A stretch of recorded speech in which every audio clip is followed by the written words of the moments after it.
Well, hello. How you doing? Tonight's special episode of Everyday Experts.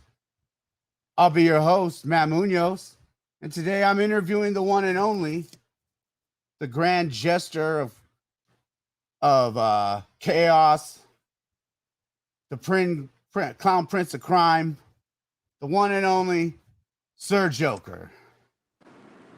Boom. Ah, woo! You hear that crowd? You hear that crowd? I think they're cheering for you, sir. No, they're all here for you. Look, John Bainbridge is here. Hi, all. Joe Burrows is here. What up? Hell yeah. Glad to see everyone. We got Carolyn Courts here. She says hi. Big Mo says, what's up? And John Gibbent says, hey, hey, people. That's what's up. Okay. Put your to my New York people. Carolyn, Okay. hello, friend. Mr. John and Mr. John. What's up, brothers? Hell yeah. I was acting like they were going to respond. Well, let's get this show on the road. As is the tradition here on this show, I'm going to ask you first, would you rather be a wolf, werewolf, zombie, ghost, vampire, or serial killer? Which one would you be and why? Whew. This is a tough question. Right off the bat, I always eliminate zombie because I would not want to be dead. I eliminate a vampire because I don't want to live forever because that is just too much for me to deal with. Werewolves are cool. Ghosts, I don't want to be a ghost. That just doesn't appeal to me. So I usually go with serial killer because I feel like as a serial killer, I could be human still. I'm a normal person. And a serial killer, you have two types, sociopath and psychopath. I'd be all right with being a sociopath. I'd just be a little odd. And then, if you kill people along the way, that's what happens. Hey, well, so you're pretty odd already, so you're halfway there. Very odd. Thank you, sir. Here, man. I want everyone to really get to know you. So I'm going to start off from the beginning. Growing up, Joker. Oh, boy. So what was it like growing up, man? What was your family like?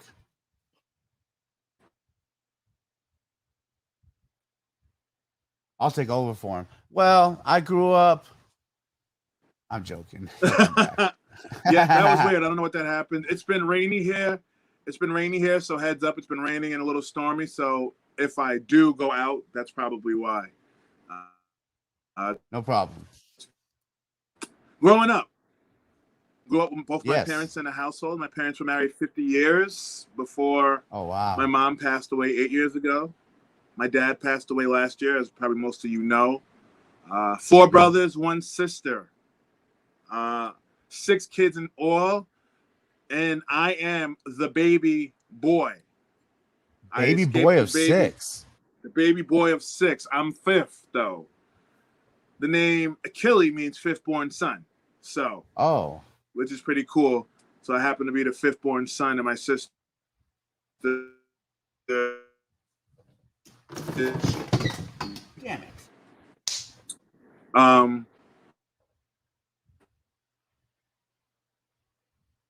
I'm sorry.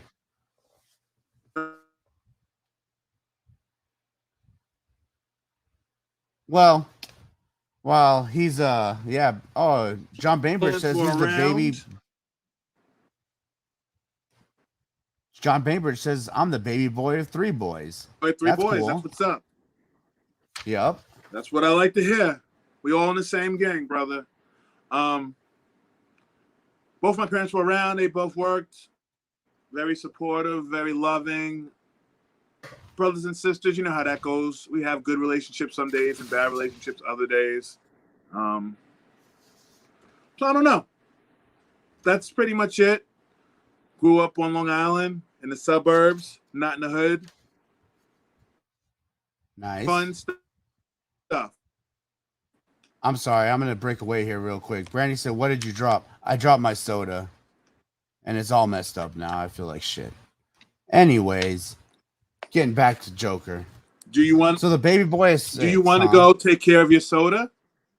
No, it's lost. It went under the table. Yeah,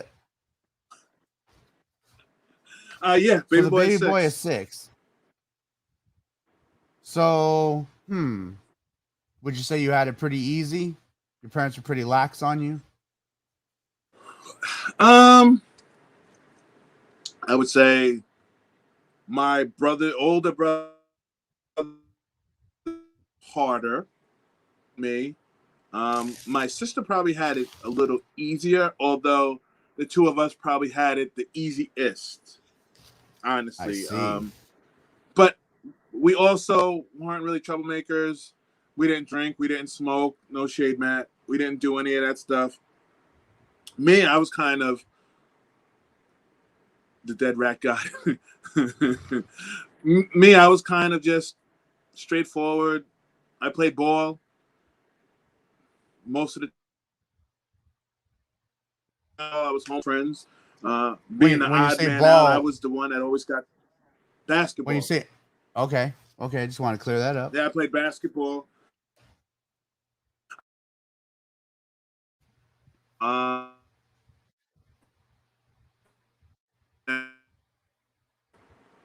started I playing see. in 7th grade. I tried out in 7th grade. I was terrible, like Charles Barkley says. I took one shot in all tryouts.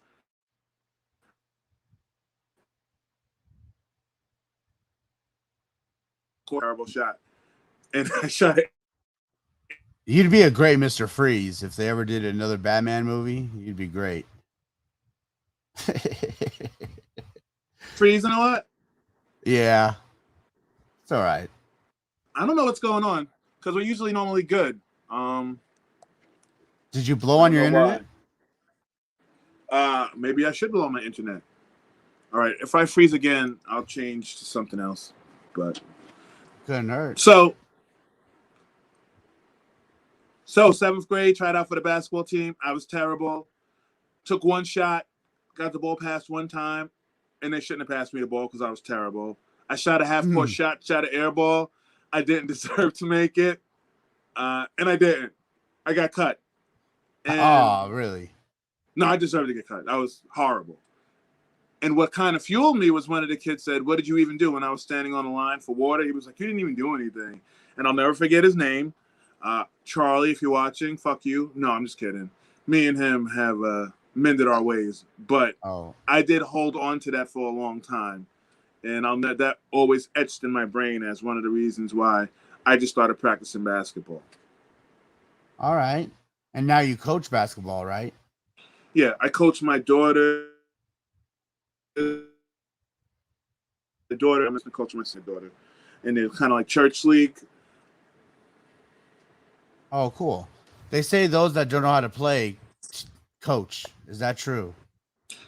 Yes and no. I think that what I find with coaching is that the better players, the really good players, aren't good coaches. Yeah. They're not patient. They don't really know how to develop young kids that aren't just naturally amazing. So they get frustrated. So, for example, if me and you started playing the guitar and you were teaching me and we just started doing riffs, I'd be Yeah. horrible. I would cut my hands and all that stuff. If you tried one time and you're just like, listen, I can't do this anymore. Because it came so naturally to you and you taught yourself that would be the best example and the best way of showing that. You know, people that try to coach when they're really talented struggle with the fact that everybody else isn't as talented. Generally, not all the time, but a lot of the times. Yeah, you definitely need patience in teaching or coaching Yep. for sure. So let's see. 7th grade we talked about. Let's go to high school. What high school did you go to?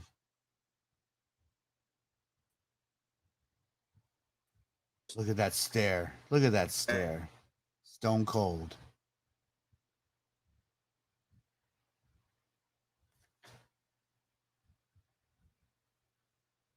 I went to Lindenhurst Senior High School. Nice.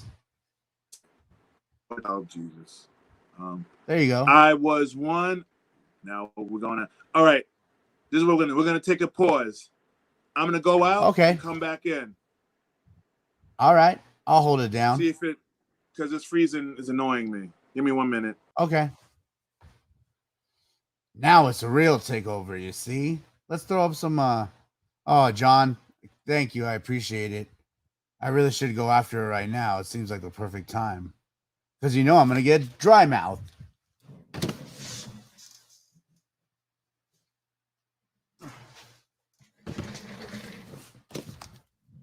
Haha, it's back.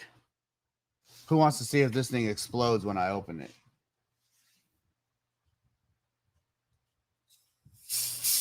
Oh, thank God. Whew. That was a close one, everybody. I know you were all taken back, but you can calm down now. And then we got Jimmy Nails in the building. John Bainbridge says, "Hi, Jimmy." Oh, Joker's back. Let's see. Hello, sir. All right. We'll try this. See how this goes. Looking good. Thank you. Thank you. So, high school was very interesting. I hated middle school because the kids are mean. And I feel like all middle school kids are mean. It was actually called junior high when I was in high school. And I was the last year that they had 6th grade in elementary school. So when I was in 6th grade, and then middle school,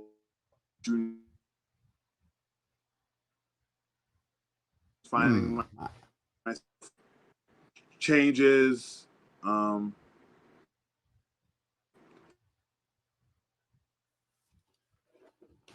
your body was going through changes. Yeah.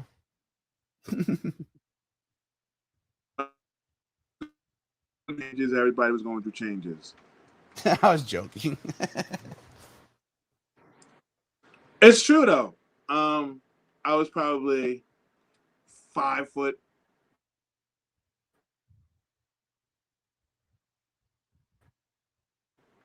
Some might call me fat. Oh no! In 8th no grade. Say that. Then going into high school, I had a growth spurt. I grew to 6 foot. How tall did you get? Out of nowhere. Oh wow! And in 9th grade, I grew to 6 foot. So I tried out for basketball again, but I've been practicing a little bit, and I made the team because I played hard and I just hustled. Then I actually had another growth spurt my senior year, and I went to 6'2", 6'3", something like that. So those are my 2 growth spurts.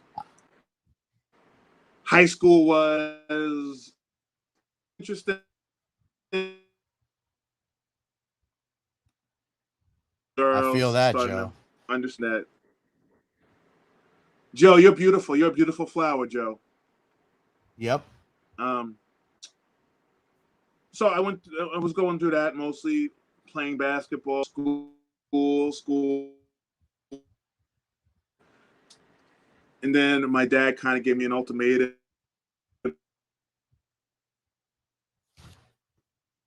Then I couldn't play basketball. So it was so weird. Oh, no. I became an A student. Oh, well. That worked out. I'm an A student. Yeah. And it was important because I learned that basketball wasn't going to be the defining factor in my life, but my education was really important. Yeah, totally. And when did you start your creative writing, would you say? Before you started poetry or anything? Probably 10th grade, 9th, 10th grade, I started writing. I wrote mostly raps, wrote a lot of couplets. I liked the rhyming. That was fun.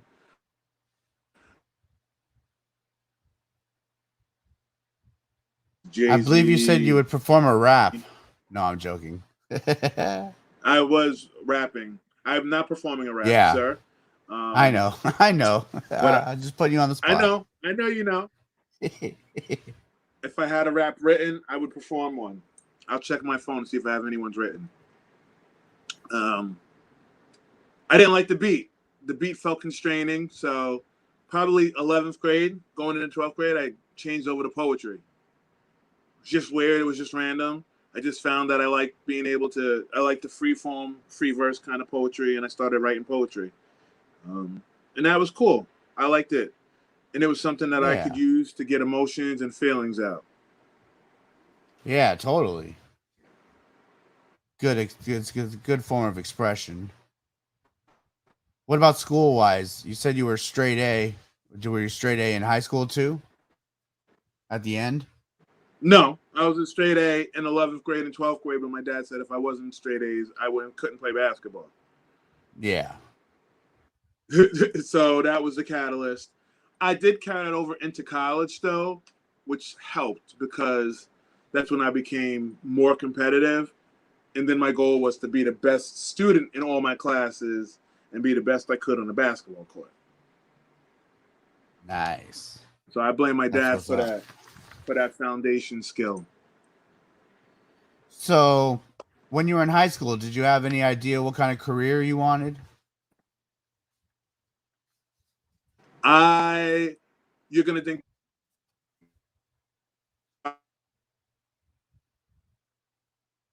but I didn't really want to do that. I didn't really want to do the like questioning. I just want to do the opening and the closing. I just like Oh, writing the okay. speeches and then reading them. So that was pretty interesting. I We thought got that was we got fun. a we got a hey yo from Next Issue Podcast, Danny. Oh, okay. Danny says what's up. Big Dan, And John the man, Gabet the myth, the says legend. I rescued a cat today. Long story, but at least I had a happy ending. That's what's up. Okay. Always love hearing John, that. You're always doing big things. John's a great guy. Yeah, he's a really great guy. A very nice man. Always very supportive. And I do Yep. appreciate that. What'd you ask me? Where was I, sir? If you knew what kind of career you wanted when you were in Oh, I high wanted to school. be a lawyer originally because I liked writing the speeches and hearing Huh. myself droll on about, laws and rules and stuff like that. And that could be that I liked writing, and that's kind of how I got into English in college, that I just like writing because it was kind of fun and came easy and natural for me. Never wanted to be like a professional basketball player or play overseas or anything like that. I wasn't tall enough, one, and I wasn't good enough, two. What was 3? Number one, I wasn't tall enough, and two, I wasn't I good know. enough. I know. I wanted people to get to know you, but I do know you, so I got to have a little fun with you too. Just while you're Always, on sir. I the like spot. it. So, lawyer, you were thinking, Mm-hmm. and well, now you're a therapist. Mm-hmm. What happened there? I don't know. You tell me. Short story long. Went to undergraduate in Massachusetts. Shout out to B. Lee. I went to school in North Adams, which is probably a few hours from Boston. I don't remember off the top of my head now. I went to school in Massachusetts. My school was called MCLA. We went there, played basketball there. I double majored. I was an English communications major and a history major. History because I liked history. English because it was easy for me. So then it was there that I was kind of figuring out what I wanted to do. I thought about a lot of different things. I thought about African American studies. I thought about being a history master's. I thought about getting my creative writing MFA, which is a Master of Fine Arts. None of that really resonated with me. So me and my ex-wife were having a conversation one day, and she said, "You know what? You're really good at listening to people and giving advice." So she was actually going to school for counseling. We had a conversation, and then I said, "Oh, I wouldn't mind being an academic counselor, which is a college counselor." So I applied to the program. I got in, and thus began the journey to being a counselor. The program ended. The counseling program for academic counseling ended, and I ended up going into mental health counseling because it was that or school counseling. I didn't think I wanted to be a guidance counselor, and I still don't want to be a guidance counselor. Yeah. So I kind of made sure that took my I took my talents to working with people and understanding them. And then during graduate school, I started mental health counseling, and I started learning about behavior and behavior modification and how the brain works and why people do the dumb stuff they do and then say they don't know why they did it when they do know why. Yeah. That's awesome. What was your first job? My first job was in a plaster craft company that is 4 blocks up from my parents' house. It's no longer there. It was called Millie's Plastercraft. And what I did was grunt work. I made $6.25 an hour. And I would help do the molds for the plastic crafts that they sold. So I would sit in the back and I would pour the cement or the plaster. I would stir it up. I would make the mold. And then, the little molds that you paint on? I Yeah. helped make those. I helped clean. I helped do stock. I didn't touch a cash register, though. So I did that before my freshman year of college, where I went. With undergrad, I was supposed to I went to SUNY Albany for a semester, and then I ended up transferring to MCLA. Cool. Yes, sir. UCLA? MCLA. Oh, okay. I'm sorry. Mm-hmm. I was going to say, hey, you were down here? Hey, well, I got some news for you. We got a Streamlabs. Oh. And it's from John Get Bent. John Get Bent is the man. Yes, he is. He said, when did you become a poet? And is it your dream to be famous from that? Or do you see it more as an artistic outlet? Thank you, John. Thank you, John. When did I become a poet? It's funny. I consider myself a writer, and poetry is my chosen art form. I used to love writing everything, but I just resonated the most with poetry. So I would say I became a poet, I guess, when my first book of poetry was published, but I still always consider myself a writer because I like to think I can write anything mostly.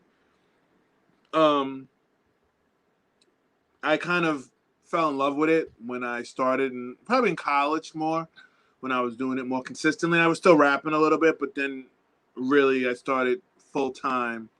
Okay, I'm going to focus on poetry, and I started writing poetry. And I did other stuff, like I was in the Newsday on Long Island. I did an article about 9/11. So I've had some other stuff I've written and published.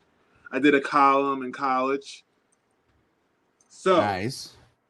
American Pie was out, and I decided to call my column One Time at Band Camp. And I always love that line. So when people say, "And this one time," I always say at band camp.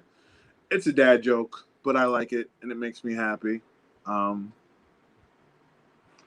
Do I want to be famous, or do I consider it an art? Yeah. Is it your dream to be famous from your art, or is it more of just an artistic outlet? It's an artistic outlet. My original goal with poetry was to publish a book. And then I published a book. And then I did another one. And then my last book that I published in January was number 10. Number 11 is coming out next month. I'm in the final chapters of that. It's called Love and Poetry. That's going to be my next journey. Sweet. Becoming famous would only be I want to sell books. Yeah. And it's not because in a cocky way, just to get a return on an investment, because I feel like my poems are good. I feel like a lot of people struggle, and I feel like my poems are relatable and they have a therapeutic aspect to them. So I would say that more than wanting to be famous. If fame comes, fame comes. If it doesn't, it doesn't. I'm not going to cry. John Get Bent says, I would love to hear some old Sir Joker rap. I'm sure it was off the chain. Off the hizzle for shizzle? Yep. Let me see if I can find one. Yeah, I think we owe it to him. I do owe it to him.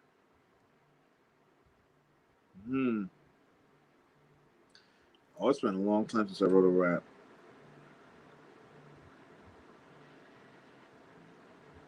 Did you have any jobs throughout college? I worked at Hallmark gift card place during the summers. I worked, actually, I did one work study job where I worked in the bio lab, and I would give them the kits for for their labs for the chemistry class. That was pretty fun. The person I worked with was cool. I don't remember their name, but they were awesome. Helped me out. They lived out here, so they would give me a ride back and forth from Albany to home my first semester. So that was super fun. Nice. John says, "You don't owe me shit. We know that, John, but we love you around here. You're the man. We're here to please."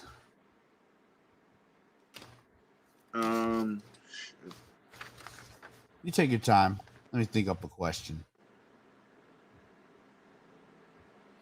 So, what was your major again in college? Undergraduate, my double major, one was English communications and one was history. I focused in literature, actually. Oh, wow. Yeah, I used to love literature.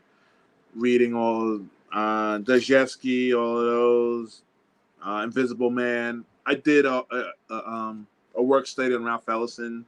I took a class on Shakespeare that was dope, and it helped open up my brain to different things, to different ideas. Yeah, totally.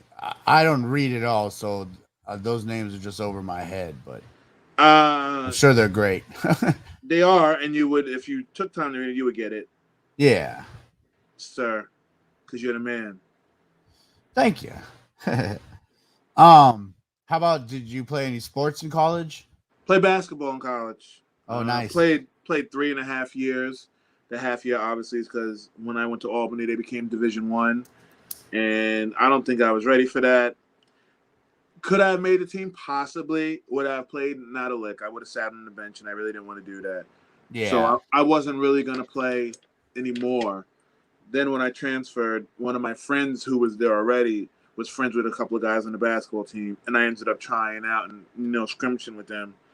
And I walked onto the basketball team. Oh, okay. Yes, sir. That's what's up. You didn't even have to try out? No, I did. It was halfway during the season. Well, it was start of the season, so it wasn't really a tryout situation. I played a couple of guys one-on-one, and the coach had to decide if he thought I was good enough, and I just ended up, playing one-on-one and showing them that I could play, and then I made the team. All right. Yes, sir. What'd you do for entertainment when you were in college? What was your hangouts?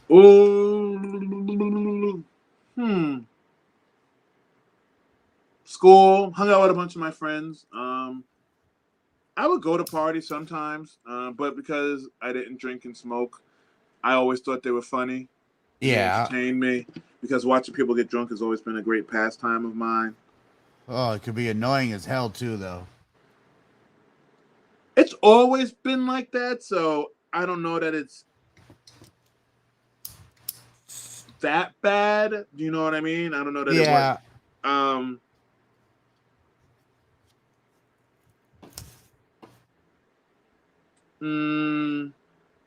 Did you ever have any epic parties like Days of Confused or anything?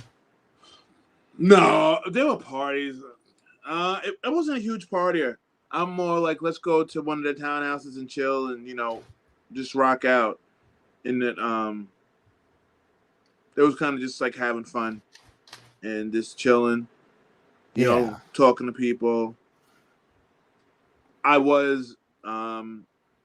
had a girlfriend in college, so me and my ex-wife dated through college and dated through graduate school and got married after graduate school. So there wasn't a lot of hanging out with the girls. Yeah. Because that wasn't cool. I see. Yes, sir. Let's talk about a little music. What's some of your favorite music? Oh, yes. Favorite rapper currently is Jay-Z, because he's a Carter. Yep. I like Lil Wayne. He's not bad. He's a Carter as well. I listen more to R&B now. The music's expanding as I get older, I think, and working with teenagers. I've heard a bunch of different groups like Of Mice of Men, Paramore. Not that I didn't know who Paramore was, so listening to different stuff because, kind of the key to working with teenagers is finding something that they do and something that you can relate to of theirs. And their music is an easy way for an in. And, a lot of it is usually seeped with emotion. So I like that. Yeah. What's on your playlist right now? Oh, man. What have I been listening to a lot of lately? Nas just dropped a new album. I'm not a huge Nas fan, but I do respect him as an artist. He just came out with a new album. I'm trying to think who else is on the playlist. I've been listening to Demi Lovato. Sorry Not Sorry. I like the Biebers.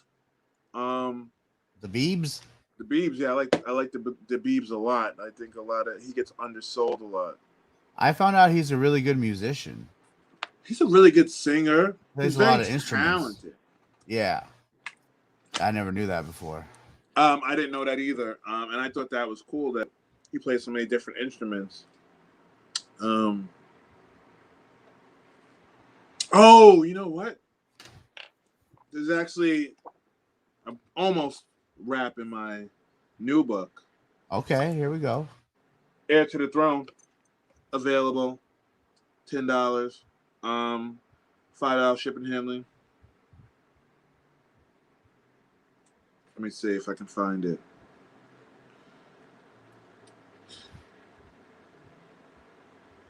So my friend James, that's coming on in October, me and him did a collaboration, and he does poetry, but he's more of a rapper than me. So I actually did a collab with him, and it's a poem, but it's kind of written in a rap style because it just doesn't rhyme necessarily, but I got to look because I haven't looked at it in a while. Give me 2 minutes, and you can ask your next question. I like Keisha Cole. Well, hold on. John Get Bent says, what page? I'll get my copy. Oh, I'm looking. Hold on 1 second. Okay, no problem. You were saying, though? I don't remember. It was another artist. Oh, yes. I like Keisha Cole a lot. I like Trey Songz. Yep. I like Chris Brown. I know he's got stuff. He's got shit, but I like Chris Brown. I struggle with liking R. Kelly's music. Yeah. It's called Firestarter, sir. I don't know which one you have. I don't know if you have this book. Oh. It's called Firestarter because it's the different versions have different copies. Firestarter.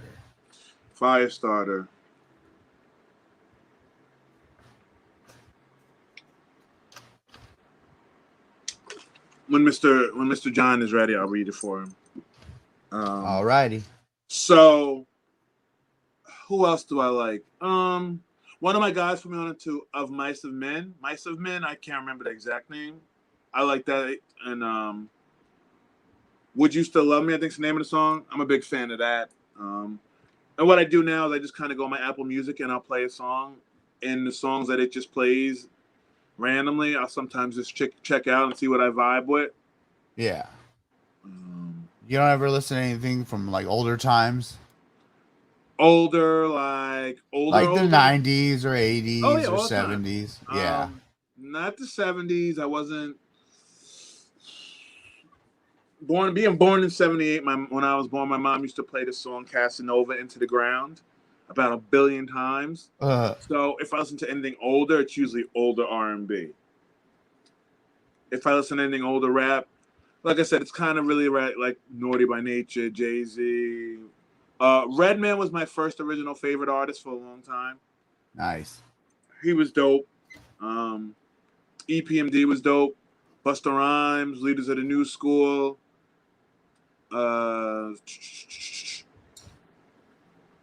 Biggie, of course. Yep. You can't be from New York and not really be a Biggie fan. I get that. I understand. West Coast, I liked Razkaz. I don't know how you say it. Razkaz. I like Royce the 5'9". I like Eminem. Slaughterhouse was my crew. I love Slaughterhouse. Joel, Royce, Joe Button, and King Crooked, formerly Crooked Eye. He's from over there by you, I believe. Oh, cool. Yeah, he's from Cali. I think that's a touching. I try to listen to whatever. I'm a lyrics person. Anything lyrical, I'll listen to. As long as it has good lyrics, I'll kind of rock with it. And if I can vibe off the lyrics, then I'm usually good with that. I'll send you a recommendation then. I know a dude that's a Ooh, pretty good lyricist that I think's a okay. good lyricist. But I think we're ready for that rap. I think we're ready. It's not really a rap, but I'll do my best to perform it lyrically. Okay, that's all we ask. Yeah, I know. Perfection. Oh yeah, it has a few rhymes. me. Beautiful. Firestarter. Only got a few bars to remind y'all. Came in a full metal jacket, ready for war. LP, you already know the score. Kicking in the doors because you expect to hear love talk. Still sick with the verbiage, real talk. I don't ride the beat, I stalk it. Long Island strong, slapping y'all with similes and adverbs. Melting the same mic I'm holding. Got the picture yet? Picture me being scared of you malnourished flows. Picture me not punch you in the throat when you stutter on the float. Wait, that's right, you're not used to me on my bullshit. You want me to say something like, love droplets pouring to my skin, melting to me and effused out my pores. You want dramatic pauses and deep breaths to talk in a voice that spoken word artists use? I'm a poet, yes, but don't sleep on the fire as I start. When pen hits the pad and ignites, you want to fight, verbally joust. Flame so hot you can never douse. Geared up, sword and shield in hand. Not on some puffy shit, but I'll battle your whole band.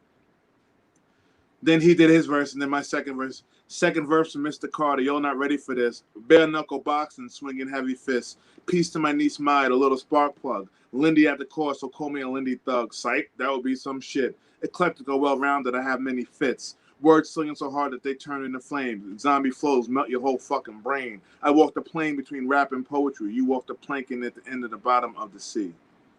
That's it. Woo!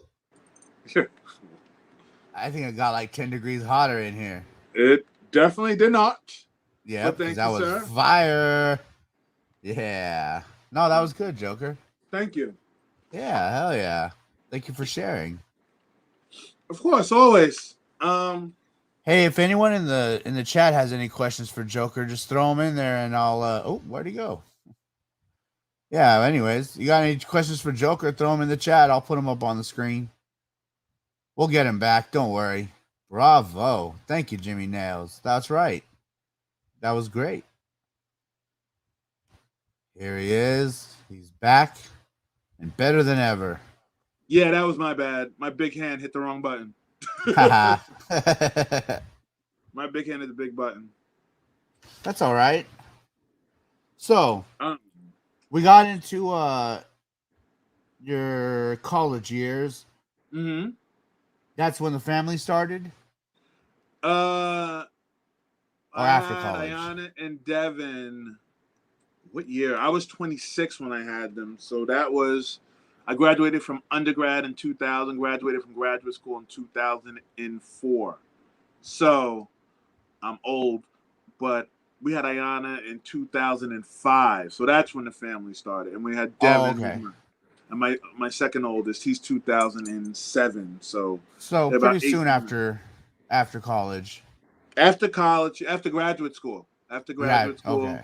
I was actually in a master's program for social work because I was going to go back and get social work degree. Then we had Devin, and it was just too much. So I decided to kind of just step away from that and focus on what I was doing then. And how many children do you have now? Too many. Just kidding. I have my oldest daughter is Ayana. That's my biological daughter. My oldest son is Devin. He's 14. That's my biological son. Heaven is my adopted daughter. She's the pain, but she's awesome. She's going to be 11, in December. And Armani is my stepson. He's 7. He's going to be 8 in June. So got the whole gamut. Got all the ages covered.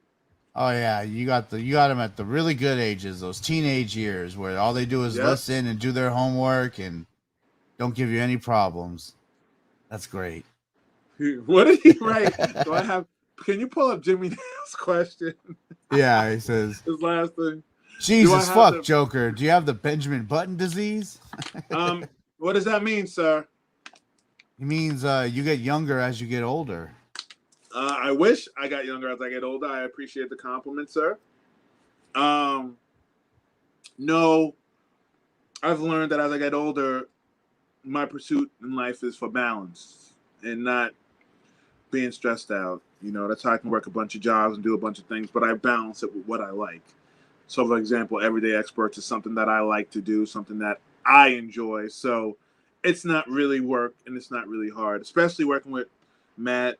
You know, you do a lot of work with me as a producer, and Rob, he does a lot of work as being a Rob and just taking all the credit for all of our hard work. But when you work with people that you like and enjoy, it makes it easier. Yeah. I find myself too that I'm more like my point in life now. I'm just looking for balance, and I don't want to disrupt anything, and I just want to go about my way. Yep. Yeah. It's really the easiest way for me. With me, because if you walk around angry or pissed off or mad at everything, for all the good things that happen to you, you're gonna have something bad. You're gonna have something negative. Patricia And Carter says, yes. and Carter. Yes. Yes. Shout out to my darling, lovely, wonderful, beautiful wife, Patricia. Yeah. Carter is our dog. Carter's too annoying. Two. And I didn't want to forget Carter. Everyone show Patricia some love in the chat. Put some bats in the chat for my baby girl, for my Patty. Yep. She's a Batman fan. I don't understand why, because she has bad taste. You know, me. Put some bats in there for her. John Gibbon says, I can't tell how old anybody is anymore. Being in your 30s is weird. The 30s is weird. It's a huge transition in life, I felt. Like, I don't know how you feel about this, Matt, but I feel the 20s, you know, you party, you know, whatever, you do what you got to do. And then 30 comes and you're like, I'm not old. I'm not young. Then you start getting the pains of sleeping, and when you fall asleep, you're tired, and you're, you know, all of that stuff. So it's kind of weird. Everyone's saying what's up. Oh, since I saw Carolyn's message, I want to shout out my other daughters, Kristen and Catherine, and Fifi and Jenna and Kelly. I steal people's kids, not literally steal them, but in order to avoid having more kids, me and Patty kind of take our friends' kids and, you know, hang out with them and do stuff with them and spend time with them, so that we don't ever have any baby fever, ever.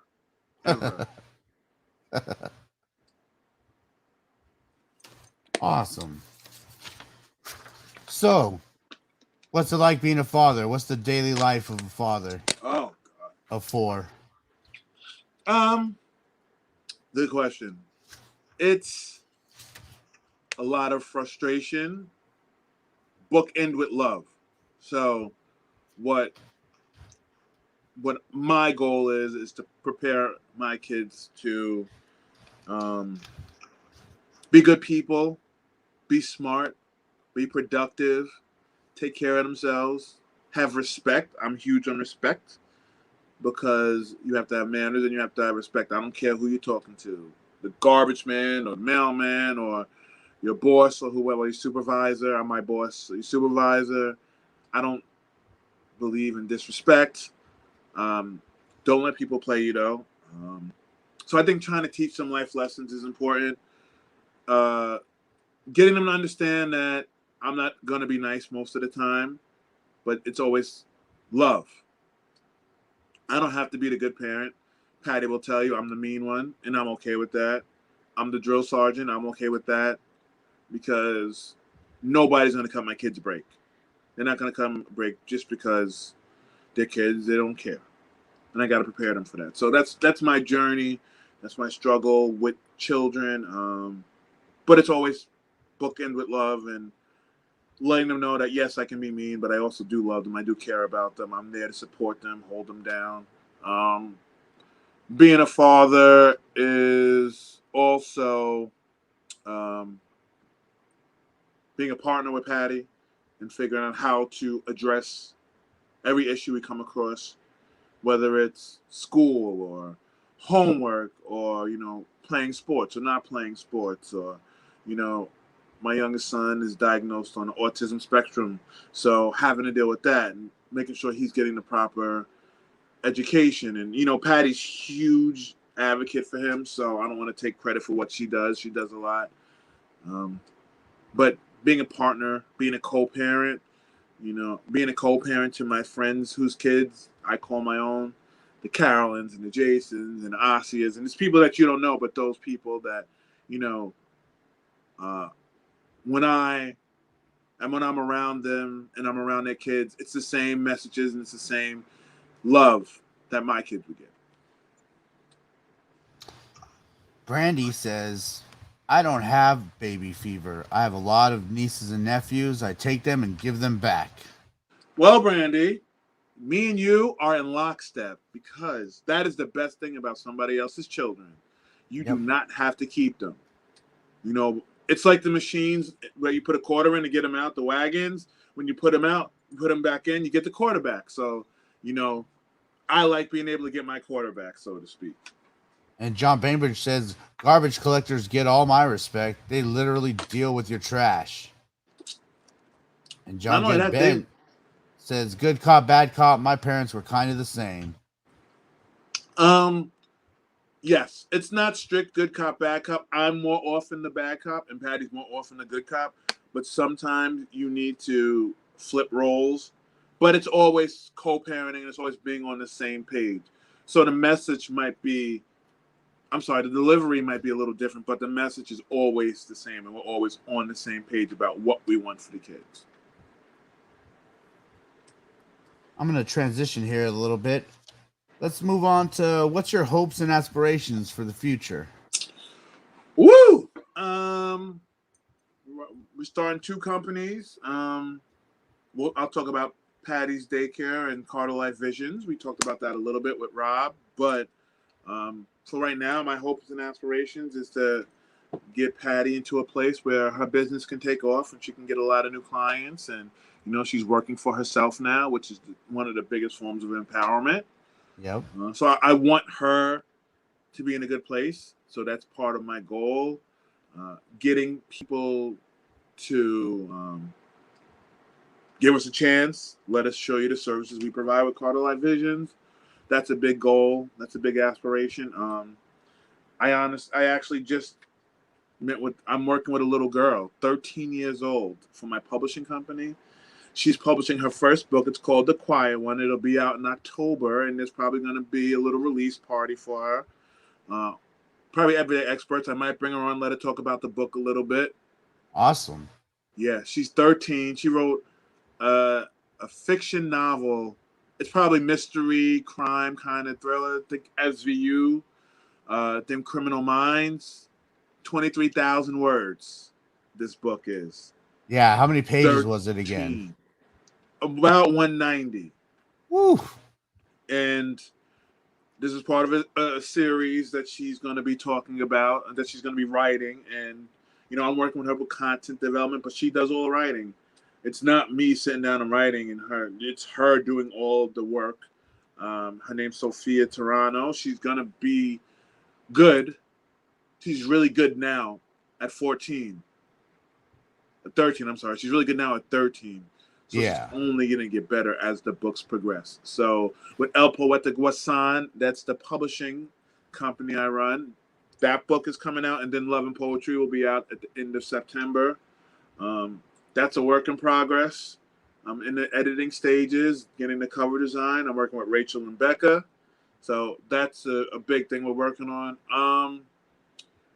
Outside of that, starting some new counseling positions. So starting to establish myself as a therapist. I got to take this licensing exam in the fall, make sure I pass it so that I can work on my own a little bit more, and then kind of go from there. And then coaching basketball, doing those things that make that bring a break and bring calm to my life. Okay, before this one goes away, I want to show it. Carolyn says, Jason, the girls and I love you and the whole gang. Bat and Joker. Bat Joker gang. All Yep. day.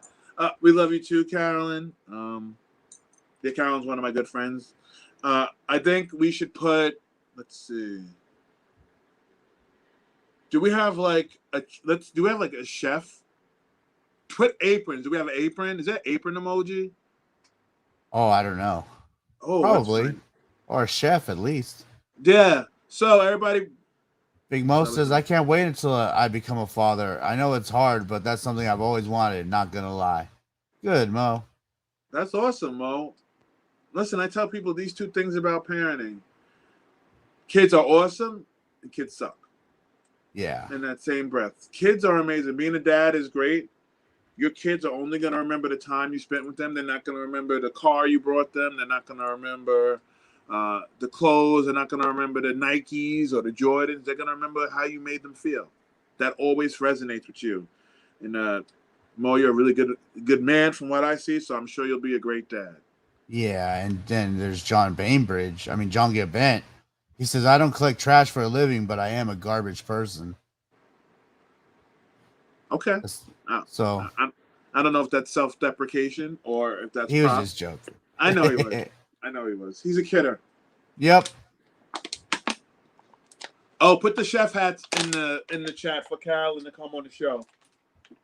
Yeah, chef hats in the chat if you want Carolyn to be a guest on. Yeah, tell her to stop hiding. What was I gonna say? So,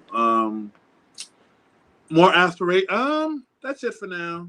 I'm gonna probably eventually do the third part of my series, ish, around the air stuff. This one's the relationship book and poems. And then I'm gonna probably do a parenting one sometime next year. That's gonna be the next part. Parents have a lot of questions and they don't have a lot of answers. Yeah. And a lot of it's learning on the fly. So I know a lot of us feel overwhelmed and feel like so parents. Oh yeah, Carolyn, they're calling you out. Yep. She's a confirmation. Chef. She's a real cook. She's a real cooker, not me. Professional. Who asked another chef Joker? Jimmy Nails says, "Oh yeah, chef Joker." Jimmy, we got to chat. I want to bring you on for a different show. Oh, that'd be great. I'm going to bring him on for his own show, but I want to bring him on for October 11th. I think he'd be great. Anyway, so that's where I'm at with that, sir. Well, here, let me see. I think I'm going to wrap up the show here real quick. Okay. I'll go on the outro question you always ask. If you were any superhero or supervillain, who would you be and why? If I was a villain, we all know who I would be. I would be Green Goblin. No, I'm just kidding. I would be Joker, obviously. And more importantly, I would be Heath Ledger's Joker because I feel like, as I always say, he's Batman's counterbalance. He's the one that keeps him balanced. He's the one that kind of makes Batman's world move. If I had to pick a different villain, I think I would pick... I like Killmonger a lot, and I like Thanos a lot because I understand the point behind why they were doing the things they did. It made sense, if that makes sense to you. And if I was going to pick a hero, I'm a T'Challa fan. Wakanda Forever. I always liked Black Panther. I thought he was cool. I liked how he kept his values and morals. But more importantly, when Black Panther came out, it was in between my parents passing away. So the way he took the mantle for his dad and his mom, I liked his loyalty and devotion to his parents. Because it was my mom that pushed me to keep writing. And she was the one that told me, it doesn't matter how much money you make and all that stuff. But you do what you want to do. You want to write, then write. Yeah, I'm sorry. I didn't ask too many questions about your parents just because I didn't want to get too emotional or nothing. But oh, no, that's fine. Yeah. No, you're good. You want to promote anything? You want to tell people what's coming up? Oh, I know we don't have this. Do we have the? I don't think we have the September slate. No, yet. I don't think it's there. Let me double check. I don't know. I don't think it's there. No. All right, I'm gonna promote some stuff though in September. Hold on, my phone's being a jerk. Oh, No problem. In September, Saturday the 7th, we have Dr. Fifi Francis. She's a really good friend. She has her PhD in general psychology. She's interesting. She's she came from the Caribbean, so when she was 21, so she's really smart. She's really sharp. She's going to talk about culture shock. She's going to talk about having her psychology degree. And one of the most important things she always talked about is being the smartest one in the room, which is kind of one of the things that, me and her joked about. She's also a Black female. I believe she identifies as a lesbian, but we can get the edification on the show. September 11th, Saturday, Mr. Namaste. The man, the myth, the legend is coming back for part 2, gracing us with the grandeur and knowledge and wisdom that he always brings, Mr. Glenn Caesar. So I'm definitely looking forward to that show. Yeah, that'll be a great show, everybody. September 11th. September 11th. It's really important that you guys tune in if you want to see a lot of Glenn and less of Joker. I'm just saying. On September 13th, which is a Monday, the Boondank Sox champion, Ryan Wizzle, a.k.a. the Riddler, a.k.a. Ryan White, a.k.a. Slap Your Mama and Take the Salt, a.k.a. Mr. Oh, wait, where's he from? We'll say Nebraska. I know that's not where he's from. Oregon. Mr. Oregon will be on the show. That is going to be a very interesting show. He's a very interesting person. And on top of that, he is the man. He'll say, I beg to differ, Joker. But he is the man. On September 18th, I have Asia, one of my friends, coming through. She's going to talk about parenting, growing up Muslim, relationship dynamics. And then we are rounding out the month, September 25th, with the Love and Poetry release on Everyday Experts. That's going to start at 8 o'clock. We're going to have some talent displayed from a couple of my people, my friends. I am going to be discussing the book. We're going to have a relationship forum where we just talk about general things, relationships, growing up, kind of with arranged marriages, different things. But that's Love and Poetry release party. I'm going to be giving a book away, I think. And I also believe that we are going to have pre-orders available. Me and Mr. Munoz are ironing out the details. If you want to order the book, you can order it through the Streamlabs on the show that day, and you'll probably have it within a couple of weeks. You order it with me, it will be autographed, and, I'll try to personalize it. So that's going to be dope, and that's going to be fun. So that's September. We have a lot of good stuff coming up for you in September. Yes. Ryan White's coming on. That's the man. Yep. Fairs, we got to talk, sir. I've heard some things, and I know you're the man, so that's what we got to talk about. Not Lex Luthor. I'm not a Lex Luthor fan. Yeah, I was going to say, let's give some shout-outs to all the people that joined us tonight. Thank you all for coming. We got Jimmy Nails. We got the Big Mo Network. We got John Get Bent. Yes, sir. Jake Yakavetta. I think I'm late. Uh-oh. Hey, we're glad you came by. Yes, Jake. Thanks, Jake, sir. We got Belay, 1130, one of the best mods out there. We got John Bainbridge, Ferris Muthana, the man, the myth, the legend. And that's who we got. So, with that, I'm going to let you take out the show, Joker. It's your show. I was just a guest host. You let him know. Listen, you're the man. you are a great part of the show, and I do want to thank you for all of your help. I thank you for asking me some very interesting questions, because I know a lot of people have questions about me, and I think that's interesting. So we'll probably do another one eventually.